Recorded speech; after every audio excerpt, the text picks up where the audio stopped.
Mingle versus single. না মানে তুমি আমার গার্লফ্রেন্ডই ভাববাইছো এতদিন, গার্লফ্রেন্ডের চেয়ে বেশি ভাবছোই না আমারে। আরে তুমি তো আমার গার্লফ্রেন্ডই, এর থেকে বেশি আর কি ভাবা যায়। তুমি চাইলে কিন্তু আমারে ওয়াইফও ভাবতে পারতা। আরে ভাবলে তো কতই ভাবা যায়, তুমি নিজের নিব্বি প্রমাণ করো না। ও উচিত কথা কইলেই নিব্বি হয়ে যায় না।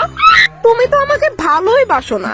রিলেশনশিপের আজকে 12টা দিন হয়ে গেছে, তুমি আমার এতদিনে শুধু গার্লফ্রেন্ডে ভাববাইছো। আরে আমরা তো আর বিয়া করছি না।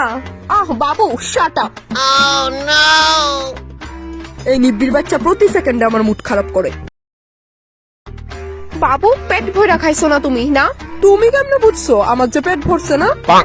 কারণ ভালো করে ডিনার করার পরেও আমার পেটটা কিন্তু ভরে নাই। না মানে তুমি কি জানো না তোমার পেট না ভরলে যে আমারও পেট ভরে না? বাবু তুমি ভালো করে ডিনার করবা তো নাকি? হ্যাঁ বেশি খিদা লাগছিল না তাই আর কি। ও আচ্ছা বাবু অনেক তো কথা হইলো, আমার প্রচন্ড শীত করতেছে, আমার ঘুমাইতে হইব। ঠিক আছে কালকে কথা বলে তো যাইতেছে আমি ব্ল্যাঙ্কেটের নিচে। আমি আইতাম নি। ওয়েট, তুমি কি আজকে শাক দিয়ে ভাত খাইছো? তুমি কি করে জানলা? ওই তোমার দাঁতের ফল্লাডি।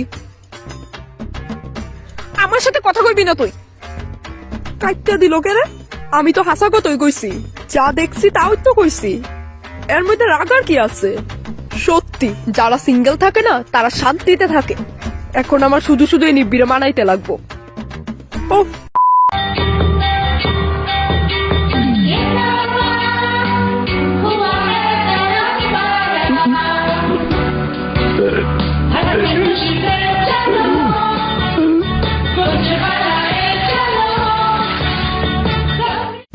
Thank you.